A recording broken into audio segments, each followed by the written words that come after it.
My wife divorced me by email while I was deployed overseas. She emptied our joint account and moved her new boyfriend into our house.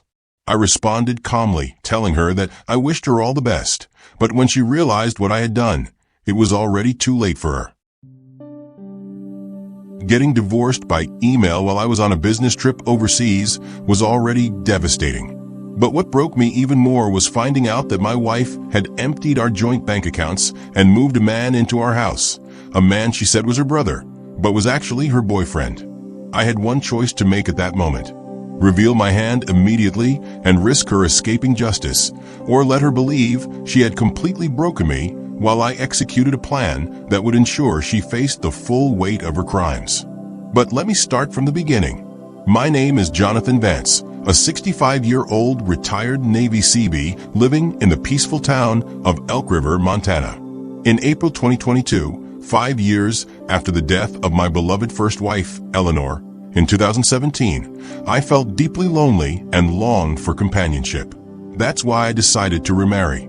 And that's how I ended up with Serafina Hayes, who eventually destroyed my life in a calculated way. Before I met Serafina, I was battling loneliness. The silence in my house became so loud that I started talking to the pictures of my late wife just to hear a human voice. That desperate need for companionship made me vulnerable in ways I never imagined possible. I started to visit the doctor more frequently as my body reminded me of decades of hard physical labor and military service. Simple tasks like grocery shopping or cleaning the house felt overwhelming because of the depression that came with loneliness. That was when my doctor suggested hiring a caregiver to help with daily activities and provide some companionship during my recovery from a minor surgery I had recently sustained.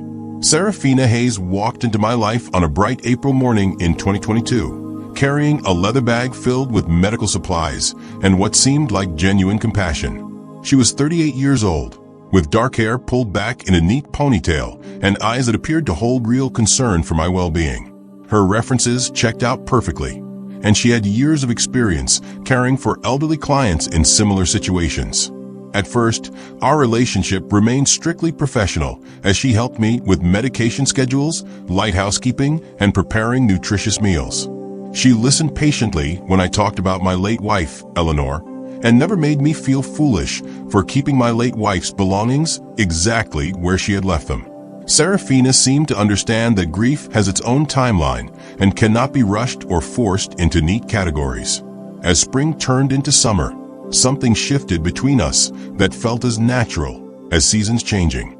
She began staying later each evening, sharing stories about her own life, while we sat on the front porch watching the Montana sunset paint the mountains in shades of gold and purple. Her laughter filled spaces in the house that had been silent for too long, and I found myself looking forward to her visits with an excitement I had not felt since Eleanor's illness began.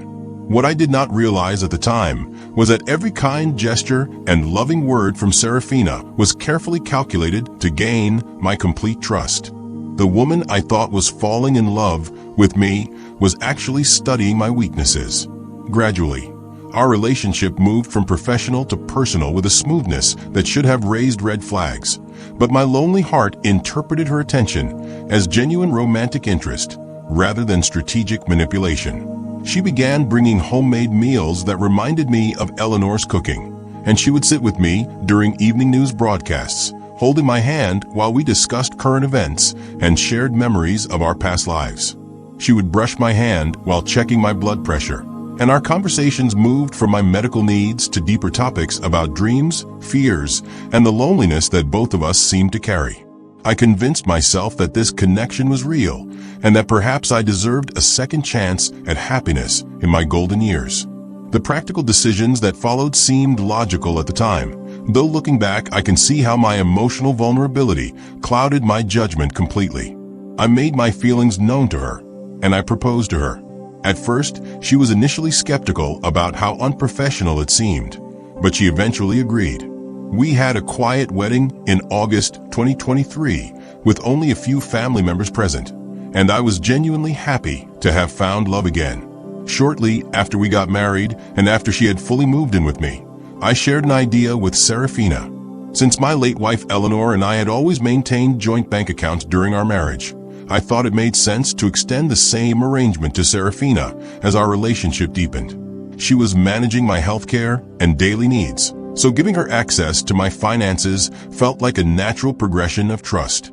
I added her name to my checking and savings accounts in October of 2023, explaining to the bank that she was my partner and needed access to handle my affairs if my health declined further. The paperwork felt routine, just another step in building a life together, and Serafina accepted the responsibility with what appeared to be humble gratitude and promises to protect everything we were building together. The financial arrangements expanded naturally as our relationship deepened, and my trust in her judgment grew stronger with each passing day.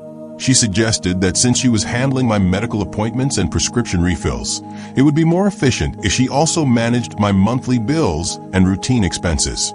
This made perfect sense to me, as Eleanor had always handled our household finances with skill and attention to detail. I signed over power of attorney documents in early November 2023, believing that I was protecting both of us by ensuring she could make important decisions if my health deteriorated suddenly. Serafina presented these legal papers with explanations about how couples needed to plan for unexpected circumstances, especially when one partner was significantly older than the other. Her concerns seemed genuine, and I felt grateful to have someone who cared enough to think about our future security. A few months into our marriage, Serafina began mentioning casual concerns about my relationship with Margaret, an old friend from my Navy days who had visited me several times since Eleanor's death. Margaret was a widow herself, and our friendship had always been platonic. After Serafina and I got married, Serafina told me that she actually thought I was interested in Margaret and wondered why I didn't choose to settle down with her.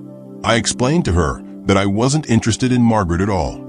Even though I sometimes talked with Margaret on the phone or had the occasional lunch with her at local restaurants, it was just me being kind because of the support she showed me after my wife passed away. I jokingly asked Serafina if she had been jealous, and she smiled beautifully and said no. A few weeks later, Serafina would ask detailed questions about my history with Margaret, wanting to know if we had ever been romantically involved. I took out time to always reassure her that nothing was going and nothing went on with I and Margaret. Around March 2024, Serafina mentioned that it had been a while since she saw Margaret and suggested we invite her over for dinner. At first, I thought she was just being insecure about Margaret, but then I saw it as a good step toward clearing the air. Looking back now, I realized Serafina was deliberately setting up innocent interactions and meetings between me and Margaret. At this point, I had fallen deep into her sophisticated manipulation. Serafina was creating situations where she could photograph me with Margaret in seemingly compromising positions. She would suggest that I invite Margaret over for dinner, then position herself to capture images of us sitting close together on the couch or Margaret giving me friendly hugs goodbye. These pictures looked innocent to me, but I would later learn how they could be twisted to suggest infidelity. Now there is where the story gets interesting. In May of 2024, I had a business trip to Denver that was scheduled for the 10th of May. This business trip was a routine meeting with former military colleagues about potential consulting work that could supplement my retirement income. Serafina encouraged me to take this opportunity, insisting that the time apart would help us both appreciate what we had built together. She packed my bags with care and drove me to the airport, kissing me goodbye with what seemed like genuine affection and promised to miss me terribly. The flight to Denver felt like a new beginning, as I imagined returning home to a woman who loved me and a future filled with companionship and shared adventures. I called Serafina from my hotel that evening, and she sounded cheerful and supportive, asking about my meetings and expressing excitement about my return. Nothing in her voice suggested that she was already implementing the final phase of a plan that would destroy everything I had worked for throughout my entire life. What I discovered when I checked my email the next morning would shatter my world completely and leave me questioning every moment of happiness I thought we had shared together. The message that appeared in my inbox was not a loving note from the woman I trusted, but a legal document that would strip away my dignity, my home, and my financial security in one devastating blow. Now, before we proceed, it's very important to say that if you're enjoying this story, please take a moment to like the video and subscribe to the channel. By liking, subscribing, and even leaving a short comment of where you are watching from, you are helping me grow this channel so that other seniors like you can find this video and learn the graceful wisdom tips that it offers. I share real stories from elders who face tough situations just like this. These stories aren't just for entertainment. They're meant to help us learn and grow wiser as seniors. We can sometimes become vulnerable, and that's why it's so important to learn from the experiences and mistakes of others. Together we can protect ourselves and protect each other through shared wisdom. Now back to our story. The divorce papers arrived in my email inbox like a digital bomb that exploded everything I believed about love, trust, and the woman I thought I knew. The subject line read simply legal notice, dissolution of marriage, and my hands trembled as I opened the attachment that would change my life forever in ways I could never have imagined possible. Serafina's lawyer had crafted a document that painted me as an unfaithful husband who had betrayed our marriage through an ongoing affair with Margaret.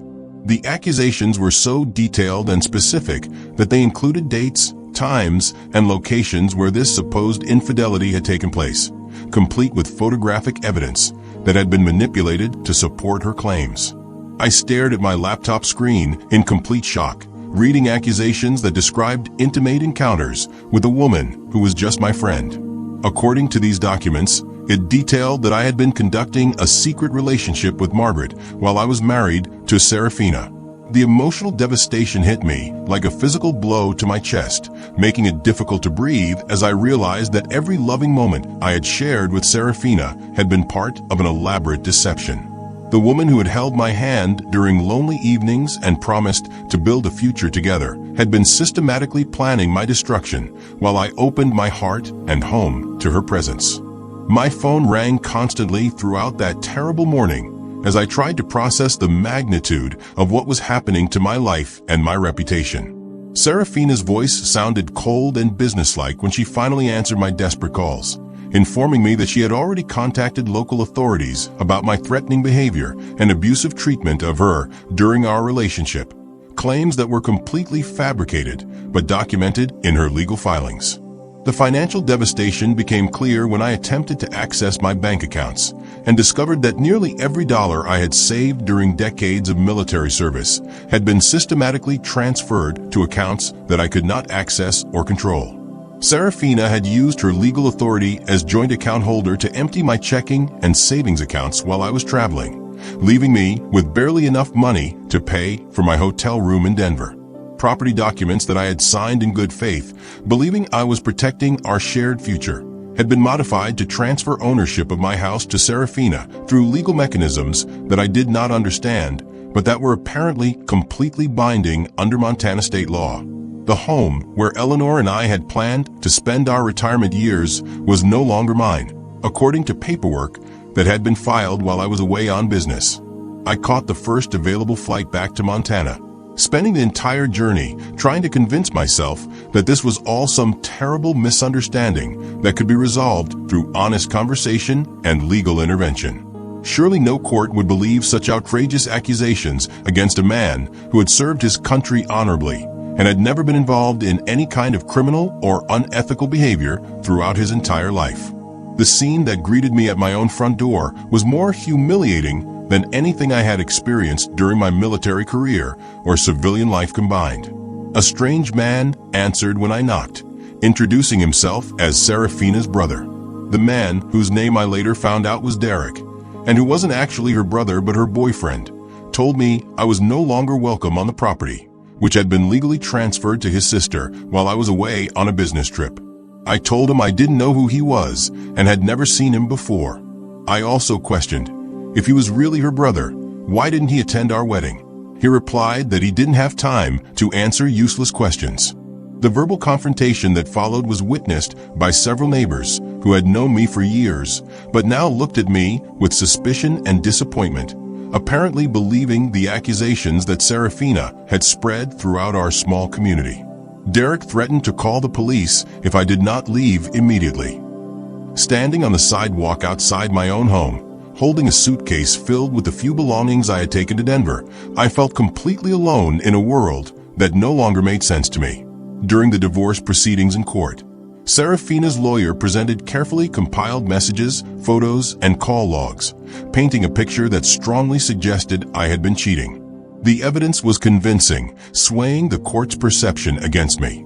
In an attempt to clear my name, my lawyer tried to track down Margaret to testify, believing she could reveal the truth. But Margaret had vanished, her phone was off, her social media accounts were gone, and every attempt to reach her failed. As the silence grew louder, my lawyer began to suspect that Margaret might have been part of Serafina's scheme all along. The court ruled in Serafina's favor, granting her full possession of the house. My lawyer raised a point of order, arguing that Serafina had emptied our joint account and taken all the money without my consent. However, her defense counsel dismissed the claim, insisting I was lying. Serafina testified that I had given her permission to withdraw the money and even claimed she handed every penny over to me. She added that she owned nothing in her name. Despite my objections, the court sided with her, and I was left with no house, no money, and a growing sense of betrayal. The first few days after discovering the betrayal were the longest and most painful of my entire life, including the months I spent watching Eleanor battle cancer with dignity and grace. I checked into a cheap motel on the outskirts of Elk River, spending my days staring at legal documents I could not afford to fight and my nights replaying every conversation with Serafina, searching for signs I should have recognized. Depression settled over me like a heavy winter coat that I could not remove, making simple tasks like eating or showering feel impossible to accomplish. I found myself wondering if this was how my story would end, alone in a motel room with nothing but regret and the clothes I had packed for what I thought would be a routine business trip to Denver. The lowest point came on a Tuesday evening when desperation and rage finally overwhelmed the self-control I had maintained throughout my military career and adult life. I picked up my phone and called Serafina's family members in Oklahoma. My voice shook with anger as I told her elderly mother and younger sister that Serafina had destroyed an innocent man and that I would make her pay for what she had done to me, even if it took everything I had left in this world. The words that came out of my mouth were threats that I would never have imagined myself capable of making, born from a pain so deep that rational thinking had abandoned me completely. That phone call was the biggest mistake I made during this entire ordeal, giving Serafina additional legal ammunition to use against me in court proceedings that were already heavily weighted in her favor. Her family immediately contacted her about my threatening behavior, and within hours, she had filed additional charges against me for harassment and intimidation, alongside a restraining order that kept me away from my own property. Looking back now, I understand that this moment of weakness nearly destroyed any chance I had of exposing the truth about her scheme and recovering what she had stolen from me. The legal system tends to view angry elderly men as potentially dangerous rather than as victims of elaborate financial fraud, and my threats played directly into the narrative that Serafina had constructed about my supposedly abusive and unstable character. Just when I thought my situation could not get any worse, two unexpected people entered my life and offered hope when I had given up completely on the possibility of justice or redemption. The first was Adeline Mave, a 72-year-old retired financial auditor who lived in the same senior community where I had planned to move with Serafina before she destroyed those dreams along with everything else. Adeline, who preferred to be called Addie, had heard about my situation through the network of gossip that connects small communities, like arteries, carrying blood through a living body. She approached me at the local grocery store where I was buying instant coffee and canned soup, the only food I could afford on my severely limited budget, and introduced herself with a directness that reminded me of Eleanor's no-nonsense approach to life. Addie explained that her closest friend had been victimized by a similar romance scheme 3 years earlier, losing her entire retirement savings to a man who had courted her with flowers and promises before disappearing with her life savings. The experience had left Addie with a deep understanding of how these fraudulent relationships operated, and a burning desire to help other seniors avoid the same devastating fate. Her background in financial auditing meant that she could read bank statements and legal documents with an expertise that I completely lacked, and she offered to examine my financial records to trace exactly how Serafina had moved my money through various accounts and legal entities. Addie worked with the methodical precision of someone who had spent decades uncovering financial irregularities for corporate clients and government agencies. The second ally who appeared during my darkest hour was Calvin Thorne, a 28-year-old computer programmer who lived in the house next to my former home and had witnessed some of the strange activity around my property during the weeks when Serafina was implementing her plan. Calvin, who went by Cal, had grown up in foster care and understood what it felt like to be manipulated by people who were supposed to protect and care for vulnerable individuals.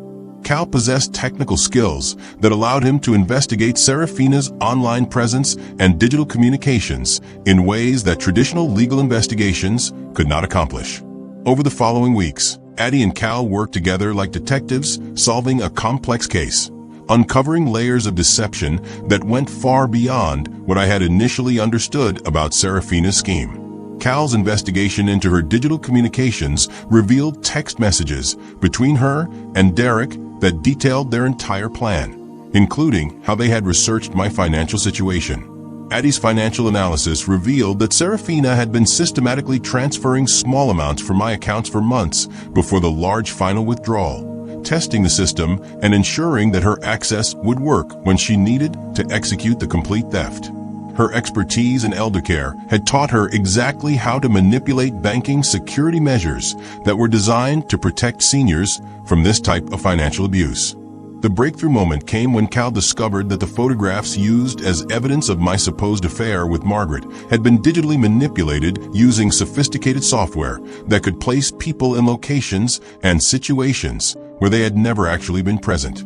The original images were innocent pictures of Margaret and me at public events, but they had been altered to suggest intimate encounters that never occurred. Armed with this overwhelming evidence of fraud, identity theft, and perjury, I developed a plan that would give Serafina exactly what she deserved while ensuring that she would never be able to harm another vulnerable senior citizen. Instead of confronting her directly or filing immediate legal charges, I decided to let her believe that she had completely broken my spirit and won the ultimate victory. I called Serafina from my motel room and spoke to her with a calmness that surprised even myself, given the rage that had been burning inside me for weeks. I told her that I understood the game she had been playing and that I wished her the best in her new life with Derek. I explained that there was nothing left for me to live for and that I never wanted to see her again. This unexpected acceptance from someone she expected to be furious and fighting back threw her completely off guard, making her believe that I had given up and accepted defeat. She interpreted my calm resignation as proof that her psychological manipulation had been successful and that I posed no further threat to her new life built on stolen money and fraudulent legal documents. Believing that she had achieved complete victory, Serafina proceeded with what she thought would be her final triumph by transferring the remaining assets from accounts that she had not yet touched, including my military pension and life insurance policies that Eleanor had left to me. This final act of greed became the trap that sealed her fate and provided authorities with undeniable proof of her criminal intentions. What Serafina did not know was that while she was making these transfers, federal authorities were monitoring every transaction through court orders that Addie had helped me secure. Her final decisive move to steal everything I had left became the evidence that prosecutors needed to build an airtight case against her for elder abuse, fraud, and identity theft. The arrest happened on a quiet Thursday morning while Serafina and Derek were celebrating their success at an expensive restaurant in downtown Elk River, spending money that they had stolen from my life savings account. Police officers approached their table and placed handcuffs on both of them, while other diners watched in shocked silence at the scene unfolding before their eyes. But the victory I had worked so hard to achieve felt hollow when Cal's deeper investigation revealed the tragic story behind Serafina's actions. Information that changed everything I thought I understood about justice and revenge. Her childhood in rural Oklahoma had been marked by devastating poverty that went beyond anything I had experienced during my own difficult early years before joining the military. One of Serafina's younger sisters had suffered from a rare genetic condition that required expensive medical treatments that her family could never afford on their minimum wage incomes from farm work and factory jobs. She had watched her parents sacrifice everything they owned to pay for medical bills, eventually losing their home and living in their car during the coldest months of winter.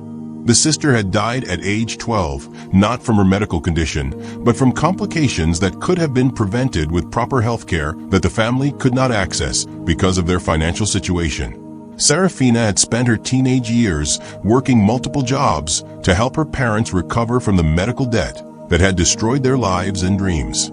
This discovery did not excuse what she had done to me or justify the cruelty of her deception, but it helped me understand that her actions came from a place of desperation and fear rather than simple greed or evil intentions. She had learned to see wealthy elderly people as obstacles to her own survival, rather than as human beings deserving of compassion and respect. Looking back on this entire experience, I realized that my desire for revenge had consumed months of my life and energy that I could have spent healing and rebuilding rather than seeking justice through the legal system. The money and property were eventually returned to me, but the emotional damage from betrayal and the time lost to anger were costs that no court settlement could ever repay.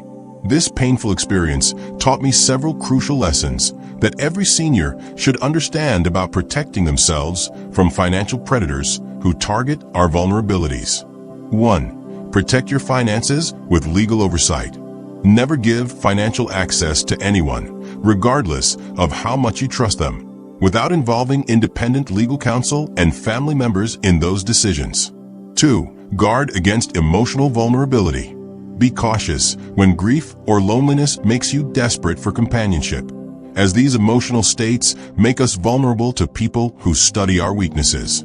3. Build and rely on a support network. Maintain connections with multiple people in your community so that you have support systems that can recognize warning signs that you might miss. 4. Let go of revenge to find peace. Finally, remember that seeking revenge, no matter how justified it might feel, often costs us more than the original injury and prevents us from moving forward with peace and dignity. What resonated most with you from this story? Like and subscribe if you want more content like this. Until next time, keep living with grace and purpose.